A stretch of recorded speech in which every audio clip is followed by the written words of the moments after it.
My name is Barry Cranford. I've been speaking to fractional CTOs since about 2020 when I first heard about the term. Matt Batchelor was one of the first people I spoke to, was introduced to about that at the time. And then about 2 years later, we actually set up this group, the fractional consultant community. We've now got about 1,000 fractionals in the Slack group. So if you're not currently in that Slack group, then feel free to join. It's pretty active, and I think every day there's discussions about various things. But we've been having, I speak to about a fractional a day, I would say, and loads and loads of different conversations and topics come up.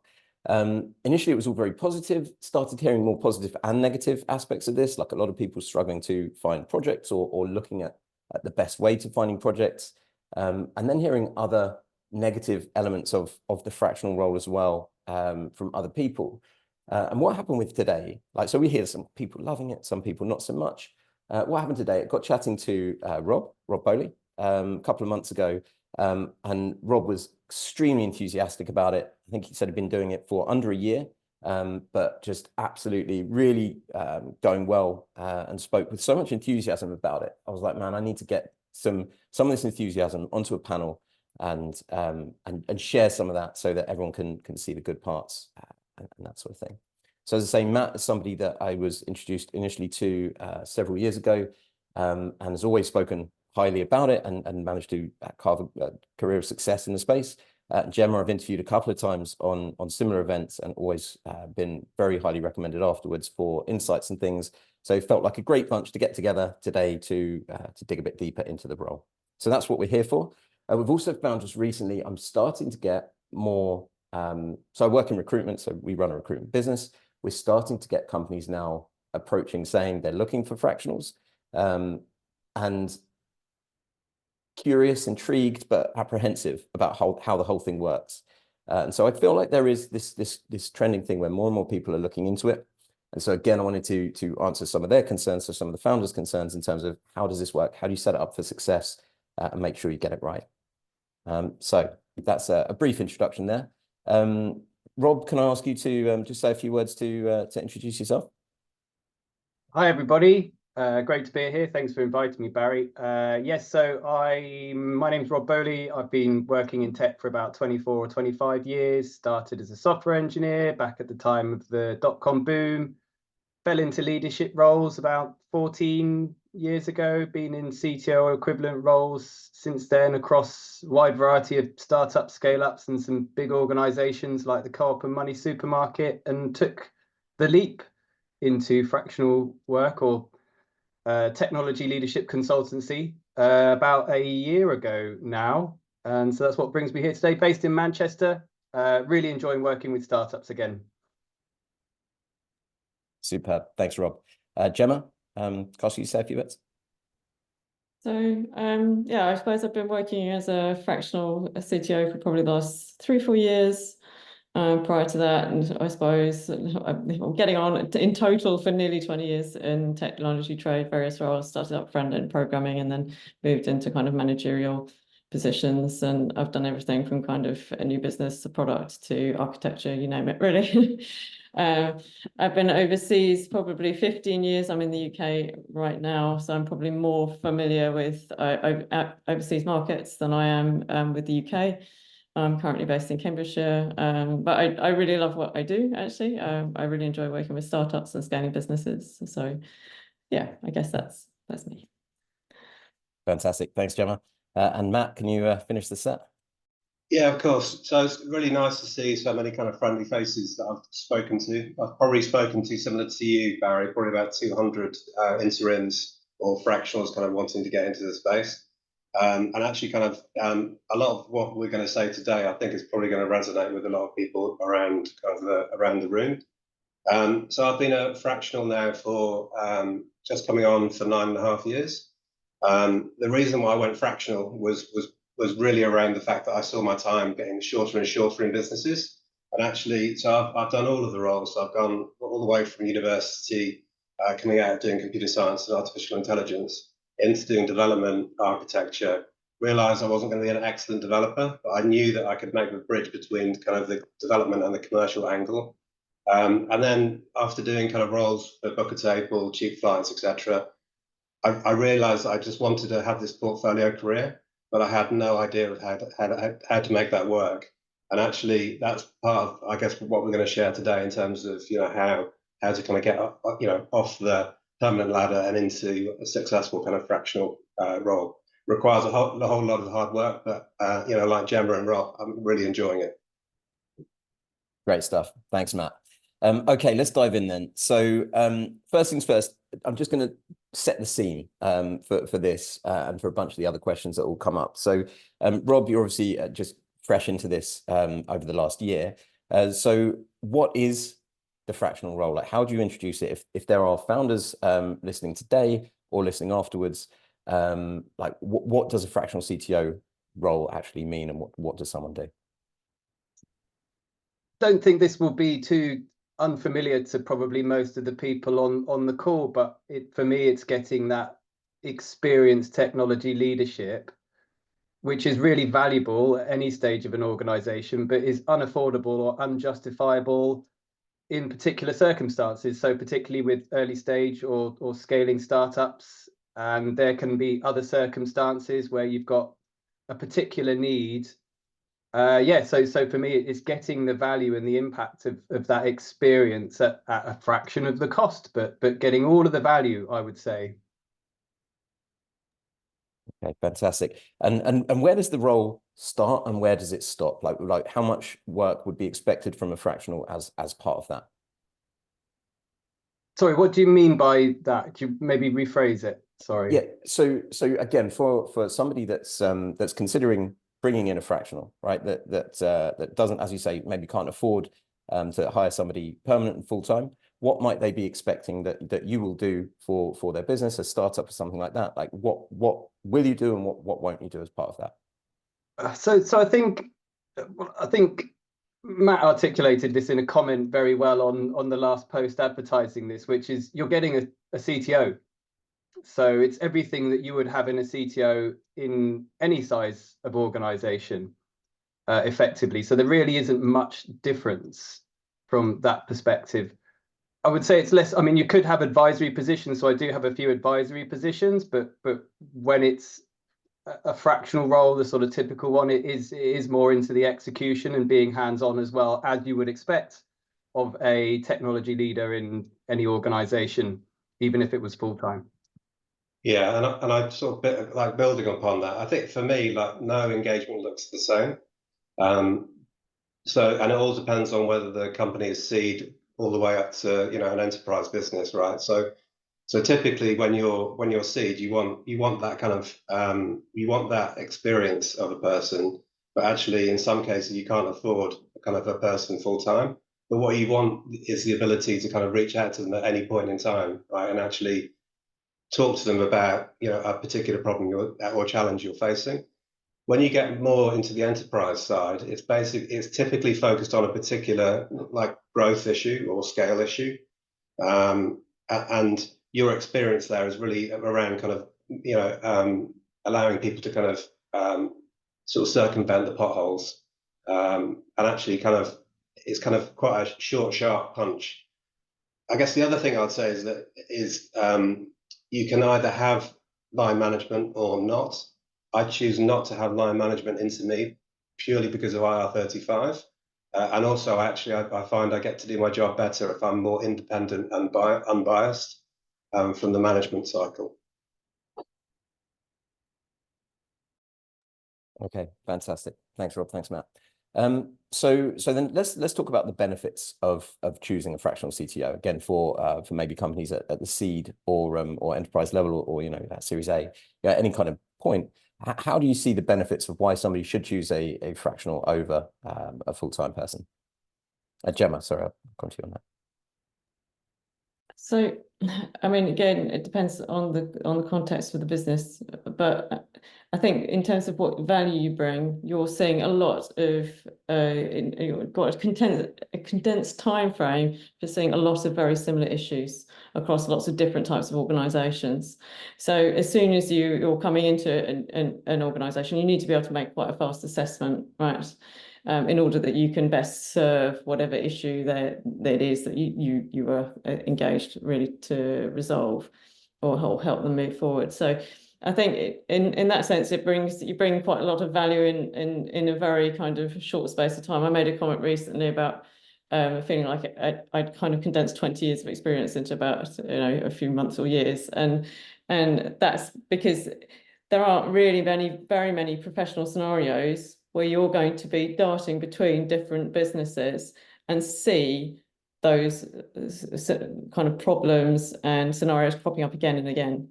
All right, and that gives you a kind of not just practice and how to solve them, but what tools and what levers you need to pull in order to be effective in whatever context. So I think from my perspective, being able to come in and make those kind of rapid assessments, work out where you can have that impact very, very quickly and help kind of relieve some of those immediate pain points is extremely valuable. And that's also a brilliant way to kind of build confidence, not just on the leadership level, but also with your new colleagues, right? So, as long as you're working together and to help the kind of organization kind of build that confidence and start moving in the right direction. So I would say that's probably the kind of key value, and bringing that outsider's perspective in that sense.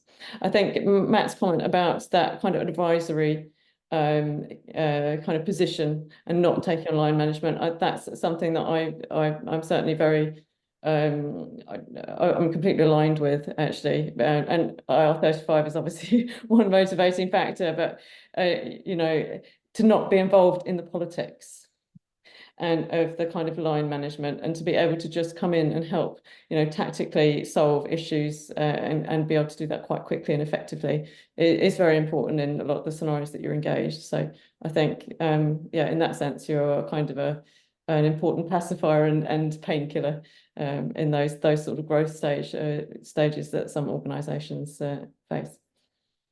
Okay, just something you said there was quite interesting. So somebody that's come in and seen similar problems in a number of different companies. Do you see a lot of patterns where companies experience very similar challenges? Because obviously that's a unique thing you'd have if you've gone into a bunch of different places versus being a CTO in a single place for, say, 5-10 years. Do you see a lot of patterns in similar problems that companies face, and then can you help around those, off things around those? For me, that was a lot of the reason for me wanting to move into taking on this portfolio role, having done 4 or 5 CTO positions in various different sizes and scales and stages of organizations. You were really just coming across the same problems. And actually, if I look back on probably my first sort of officially CTO role at 7 Digital 12 or 13 years ago, that's where I basically learned it all. And what I find is I'm just iterating and developing and improving on the same things I was doing then. And it was going into permanent positions and finding that I'm having a great impact over the first 6 months and I'm solving those problems. But then you find that the value you're providing and the reward that you're getting is starting to reduce. And yeah, there just isn't. I was reflecting on this a couple of days ago. I don't think I've come across a particularly unique and new scenario that I haven't come across before in a very long time now. And what I've built up over that last 12 years, and I'm even accelerating now, is just that kind of package of assets that I can deploy very quickly, so that I can come up with a recruitment process that I've honed over 12 or 13 years within a day. Software delivery lifecycle, kind of the same thing, just roles and responsibilities, all of these things. I've just got them in my bag. So it's not like we have to kind of learn on the job. And of course, it's not like you can cookie cutter things. It's like we do have to consider the particular context and scenario. But what I'm finding now is I'm just having this massive impact for lots of clients over a very short period of time and getting great feedback and feeling really rewarded as a consequence. So it's really validated that move for me. Great stuff. Thanks, Rob. I like that. You say you've not come across a massive problem that you've not solved recently. You watch now, it'll be next week. You'll have some big, awful problem that comes up. There's always Okay. new stuff and you're always learning. You've got to have a growth mindset, and that's absolutely true. So it may not be like completely exactly the same, but you'll be able to rely on the experience you've had from other circumstances to know how to apply those same practices in what might be a bit more of a novel scenario. Got you. Got you. Matt, would you build on any of that, any other benefits of hiring fractional that Gemma and Rob haven't touched on there? No, I'll reiterate the pattern piece because it's really important, because effectively there are patterns within business that effectively have similar solutions that are required. I think the key thing there, I think, is really warming the people up within the business to effectively as to why, because what seems common sense, like really common sense in some cases, actually isn't common sense at all, and that's why you brought us in, right, to do these roles. But I think that for me, the rewarding part is when the light bulb moment goes for them. Effectively, it shows that you've been able to deliver the message in a way that basically it kind of makes sense to them. And then when the team gets behind it, it's even more rewarding. So I think that's one of the biggest things for me. As Rob said, it's really rewarding kind of to see that feedback. It's not quite as rewarding as a daily rate, but at the same time, it's really nice to see them smile, and then for them to take it themselves and move forward with it is, I think, really positive. Fantastic. Thanks, Matt. Okay, so this bit, I'm going to be inviting you to almost pitch to companies here, right? So there are still, we get out to a load of different places, load of different events, and I'd still say it's 50% of the time when I say I run a fractional community, people say, what's a fractional community, or what's a fractional? And they're still not aware of this term and quite how it can impact. So what I want to do here is, if there are founders watching, or we can send this to founders afterwards, is to be like, what kind of companies can a fractional CTO come in and impact? What kind of specific case studies, examples of challenges that they can solve? Somebody that's sitting there, a founder now, has this problem, and a fractional can solve it. What's the problem? What's the company? How can you help?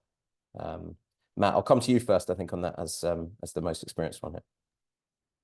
Yeah, so I'm going to take a different angle, right? I'm not going to do the obvious one. So coming in as a CTO and basically, running a team and kind of, that short, sharp kind of injection, like that turbo fuel. I'll come at it from a board setting, because I think one of the things that I try to do is sometimes I get invited into kind of businesses through the board, and actually part of it is actually working with the board for them to understand actually some of the challenges that the team are facing, and actually being kind of that sounding board for the board to actually, almost kind of carve out a bit of time for the team to actually take a breath, because often what's happened, often what's the case is kind of moving things forward really at pace. They forget that actually they need to kind of take a bit of time to actually look at what they're doing and then kind of moving forward. So I think that sounding board, that kind of that external kind of just sort of independent perspective, I think, is really critical. So I think that is one of the things that I provide, that actually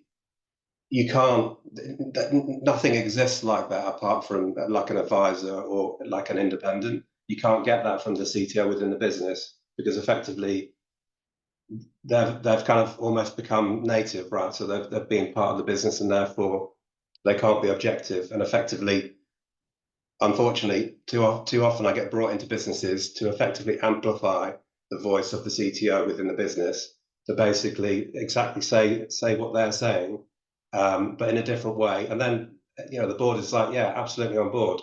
But then they have to convey that message back to the CTO that they actually trust and respect them, which is something that I find frustrating, but I like it and I support it. Okay, fantastic. Gemma, how about yourself? Would you add anything to that? I think this is a tricky one, because it's so much about your context as what is kind of meaningful. So then how do you target a sales pitch without knowing the person's context, right? So I would say the types of context that I tend to get brought in on are executional failures. That's quite a common one. or product strategy. That's another common one, actually, where they've got, I mean, I've had a couple of cases where they've had very significant rounds of investment offered, but they needed somebody to actually come in and validate and put some granularity around those types of the proposition that they had. So I think overall, you're bringing in a level of kind of contextual or rapid assessment, I guess. You should be able to deliver on a set of tactical improvements, and then also outline what the bigger, longer term picture could be. So you're acting as that, like Matt says, a sort of a support function and amplification to the existing team and whoever is the existing kind of technical lead in that scenario. Generally, when I'm engaged, there is no full-time CTO on board for whatever reason. That's just been the context that I've mostly worked in. They've had an engineering lead very often, but they haven't got someone in that sort of CTO role in the way that we might think of it. So it just very much depends on your context as to kind of the value that you're going to be able to offer, and they can therefore extract from you, I would say. Can I just ask, when you say executional failures, can you just, without naming names or going into too much specifics, just the kind of examples of those, like high-level examples of those that you might get brought in? Oh, so typical ones. I've seen a fair few data engineering and data processing disasters. I work in a lot of B2B SaaS in kind of highly regulated markets, so finance and healthcare. And I've just very, even on the kind of detailed engineering level, the executional failures seem to be quite common. That's partly just where I get hired. But I would say, so typical things will be and this is what will wake your investors up and to problems, are things where you're looking at significant customer churn, right, or retention issues. And that's because of the execution is so poor that the customers don't feel that their solution is usable, reliable, or brings some significant concerns to them in some way. So then that will be once that's reflected in a sort of downward gaze, that's the point at which they will start to reach out and sort of want to bring in someone at that sort of exec level to help resolve those issues, right? So I would say that's a kind of fairly common in terms of executional problems. Other ones which would be associated would be things where they've tried to scale the product or scale sales before they've got maturity in the solution. That's very common, actually, and to misjudge that completely.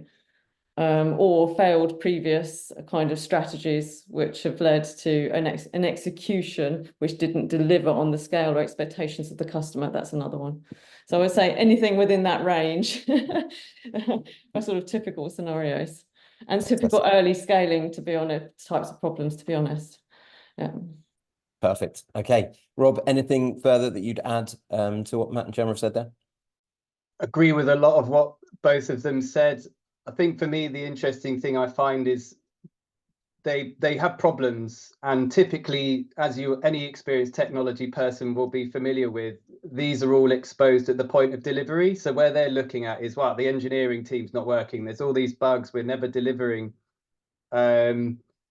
Actually, for me, in my experience, not just in the roles I've been doing recently, is actually it points to a wider systemic issue in the organization, where actually it is that overall strategic execution and organizational management, which is actually pointing a bit more upstream to interestingly, I found, a bit to my surprise, I'm spending as much time with organizations on their wider organizational strategy as I am at that kind of point of delivery.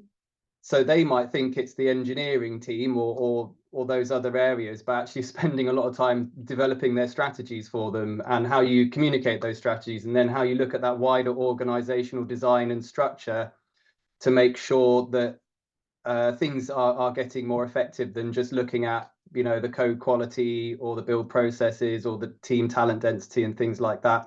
There's generally this thing, as Matt said, though, you are just holding a mirror up to people. They're having that time to really reflect and think about it and have that impartial view is probably one of the biggest values that they get from the whole exercise. And really, yes, that reassurance that either, yes, there's a problem and it's this reason, or as often as I'm saying, well, actually, you might have thought it's that, but I'm telling you, you probably need to look at these other areas as well. And then helping them with all of it. I think the other thing is a CTO is an executive role. You're part of that executive layer. You're not just looking at that kind of vertical slice. You're working at that level of the organization. Sorry, Matt. No, no, completely right. I was just building on that, and also what Gemma said about kind of scaling the sales before you've actually kind of built the product. You know, typically the problem lies with the CEO, because the CEO basically wants to run faster than is possible to run. And it's also because the way that before you come in, they've managed the expectations at the board level in terms of what the sales are going to be. So typical ones are basically when you've got a SaaS transition from a monolith to a kind of a, you know, microservices or modern ways of working, and effectively they're like, yeah, I'm totally on board with that. But effectively they've got sales literally dropping every quarter and basically ramping. And it's like, well, no, you don't, because effectively you need to pause, right, pragmatically, right, for 9 to 12 months while you actually do this and not put the pressure on the team. And yes, there's a bit of a give and take in terms of what that looks like in terms of, do you bring more people in to kind of work on the BAU when actually you're kind of moving the transition to SaaS? But a lot of the problem is actually kind of having a very healthy debate with the CEO and the management team to break the cycle, because there's the whole blame game in terms of kind of the engineering function, and it's quite easy to blame people when they're effectively pulled in, you know, millions of different directions. Interesting. I've seen there's a few questions coming. I'm going to bring those up at the Q&A towards the end, if that's okay. Interestingly, I got a note today. So we also run this mentor or advisor introduction service called F4, which is a free service introducing fractionals to early stage startups. Now, I had a request through today, and it's I'm going to read it out word for word. I'm about to embark on building an MVP and face tough decisions when it comes to funding. I'm unsure whether to use white label technology, join an incubator, or take on a CTO/developer. I've also considered crowdfunding to build an MVP. Right, so I've not included a lot of the context there, but that is a classic kind of, I think, early stage founder challenge. Any thoughts on that from the panel on, would that be the kind of thing that you'd be happy to talk to someone about? Would you have direct recommendations? Would you kind of be like, do this, don't do that? And again, I'm using this as an example so I can send it to other people as well. But any thoughts on that? Does that resonate or come up with challenges you've faced? I've got loads of opinions on this, but I'm also keen to hear from Matt and Gemma on their views as well. Typically, do you really need to build something yet? And I will go on about this as often as I can for free. And I love to catch people at that stage, because typically they're off to the races thinking that they need to build something before they've done any genuine validation of the proposition, or really thought about what that minimum viable product's going to be, or done the market research and done things like very lightweight approaches you can do to validate that before you do. And I'm really keen to catch people at this stage and just give them free advice, because a lot of it is trying to get them to avoid the situation, which is so often the case. I hear examples of this on at least once a month, where they've got themselves in a real pickle, having tried to build something, not having experience working with technology partners, spent a lot of money, more than they expected, it doesn't work, and they have to throw it away, or they've got beholden to this technology partner. Amazing. That's what I needed. Perfect. Thanks, Rob. That's perfect. I know this is a point that we could probably everyone on this call is going to have an opinion on, and we could easily have a whole session on that. But no, that's amazing. I appreciate that. Okay. So next part of this is setting things up for success. So again, I speak to a lot of people. I speak like Matt says, spoke to hundreds of people, and very often I've heard of fractionals that have gone in following another fractional, and you know, that last person's made a right mess, is that kind of thing. I've also spoken to a few founders that have said similar things. So this is not a guaranteed win. Hiring a fractional for a company is not something where you're like, oh great, we've all got 20 years of experience and you're going to get somebody in and they're going to do everything. You know, everyone's at different levels, everyone's got different experiences here. So what I'm keen to capture here is how you make sure that, or how we can help founders set things up for success, how we can do things early on, the right things to do at the very beginning, so we don't end up 9 months down a project, 6 months down a project, and being like, that's gone wrong. Anyone happy to talk around that at all? I can say a few words. Yeah, Gemma. So I've worked a lot on early stage business accelerators, sort of pre-seed and seed stage accelerators, and hiring CTOs does come up. And I think this is actually not really so much of a fractional problem. I think this is a general problem with our trade, is how we are assessed for the role. And if you're a business person and you have, it's a bit like, hi, okay, I need a guy to fix my car, but I don't know how the car works. Right? That's the position you're kind of in, at the kind of nuts and bolts level of it. So I have this kind of template that I give to them, and so I've got kind of criteria against, just really simple things you can ask and assess in order to get some kind of view on whether they are the right type of profile for what you require. But a bit like Rob was saying really a minute ago, at the early stages, you really also need to assess what they actually need. If you're talking about early stage business, they probably don't need a CTO. They probably need to do an awful lot of validation before they even get that far. And a CTO is an exec role anyway, so you need to have a certain volume of business and turnover and maturity to really have a need for that role, right? So I think it boils down to how you make that assessment, and whether you have got a set of a kind of task-based parameters and goal that are very clear at the outset. And I think that's another really important thing to assess at whichever stage of business that you are. What are their actual goals for this person to achieve? And what are the tasks that are going to get them there? And if you can get that level of granularity, immediately there are certain profiles that are going to fit and certain profiles that are just not. Right? Often it's that mismatch and that total inability to make a fair assessment of the types of kind of profiles that we are and where we fit, because they're just like hiring the car mechanic. It's just outside of that person's experience and knowledge and frame of reference, I suppose. Yeah, and I think for me, like when you say fractional, following another fractional in, like shit has hit the fan, right? That is not a good business to walk into, because they obviously they don't know what they want at that stage. And I would agree with Gemma as well that actually this isn't about just fractional. It could be about interim, it could be FTE, CTOs. And I think it's that where I see CTOs being required, typically when the product is not technology, is around kind of series A and a half or B, because effectively you've typically got like a smart technologist in there that isn't quite a CTO, but basically they're running the whole stack.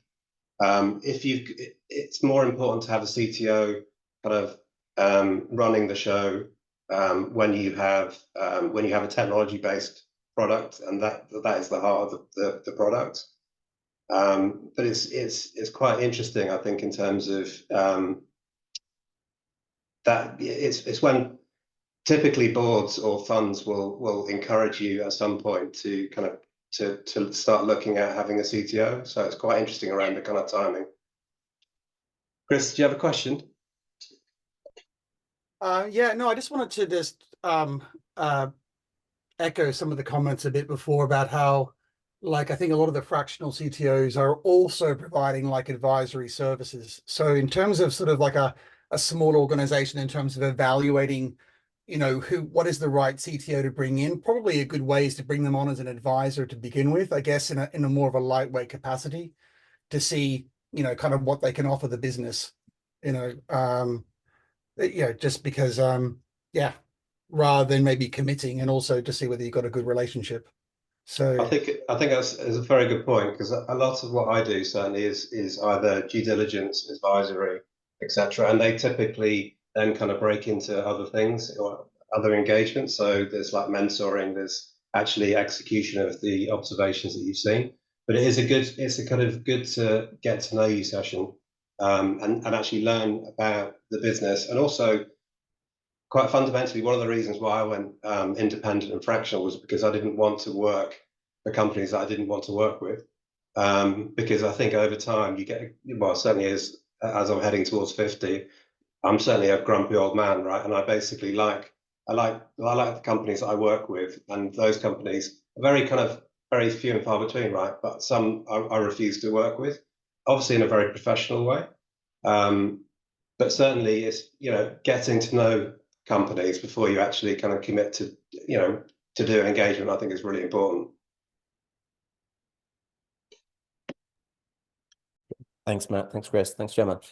Coming back to Gemma, your point, I really like the point here, right? So I know nothing. I'm not a mechanic. I know nothing about engines. So I go to a garage, and at least you've got some kind of, I don't know, it feels more formal with a garage, but you've got a load of these fractional mechanics.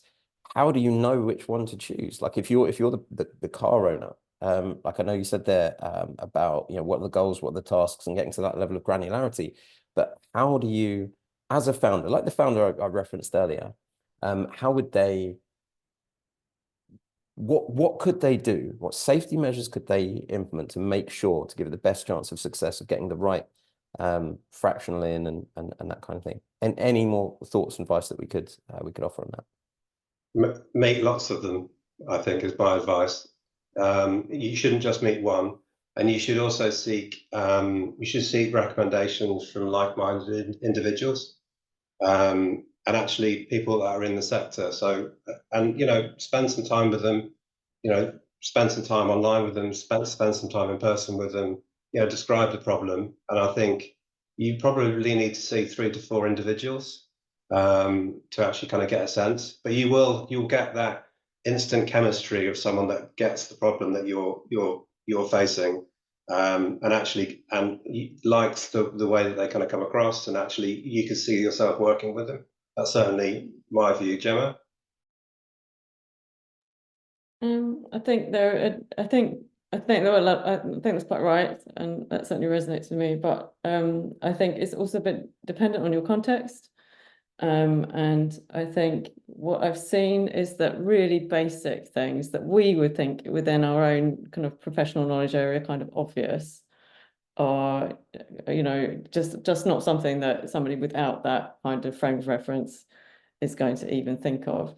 And like really basic things. So, if you've got someone has some kind of niche technology stack, they've clearly got a lot of experience there. That's what they're comfortable with, right? That's what they're going to want to sell to you, right? But that's clearly not going to be a fit for your, as a founder, kind of problem and scenario. And they're still going to want to sell that to you because that's what they know. That's their whole pitch, right? But without that contextual knowledge, you may not make that judgment, right? So appropriate judgment there.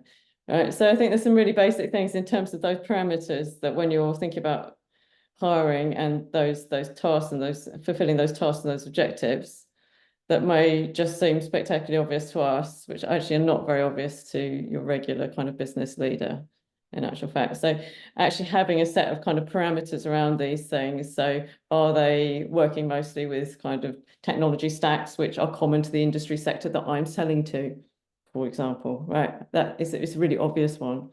But have they got that contextual knowledge? Can they define kind of business scenarios and and technology solutions to those scenarios which fit within my sector, as a kind of frame of reference, regardless of whether it's come from a related, business area or not, right? So it's having that sort of structure around the problem. And if you cannot articulate that, you're not ready to hire, to be honest. And then it's a case of meeting a number of individuals, like Matt says, and finding the kind of best fit based on those sorts of parameters.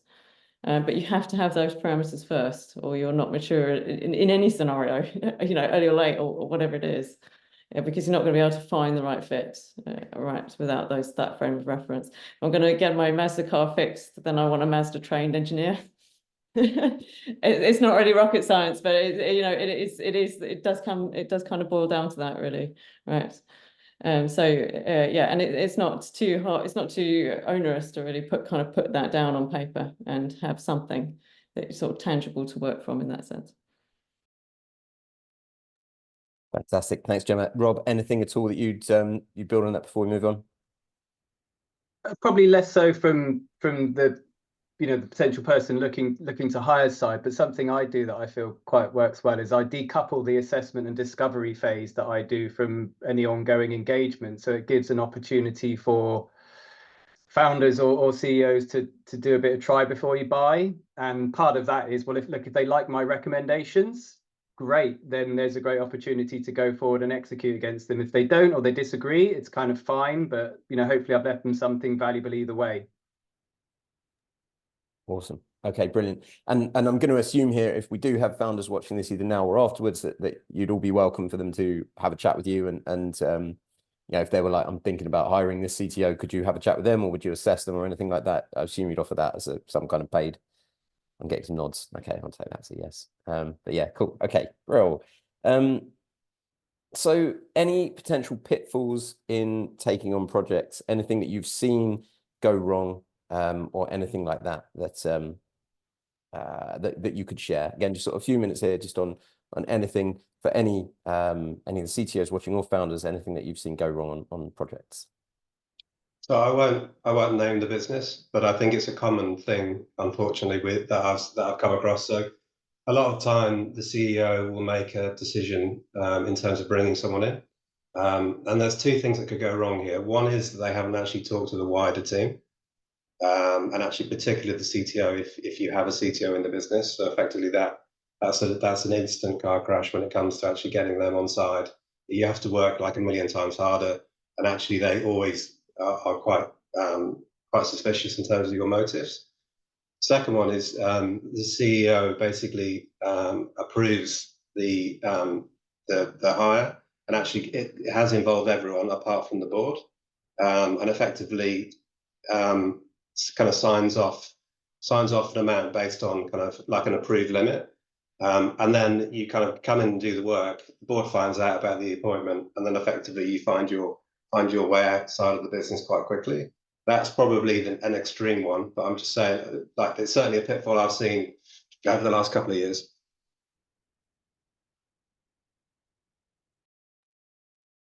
Thanks, Matt. Gemma, Rob, anything you'd add to that at all?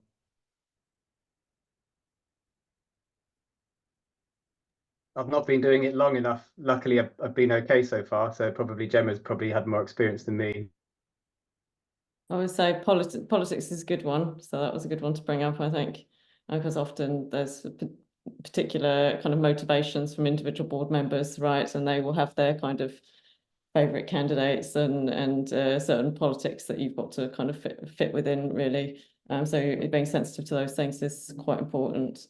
I mean, I have turned down a couple of projects where I just felt the expectations were just completely unrealistic and the hill was just too big to climb, and that my own kind of the profile that I feel within that just wasn't going to be a good kind of realistic match. And often they're sitting at a very early stage and they've got unrealistic expectations about not just what they're hiring, but where their business is going without any kind of evidence and track record to back that up.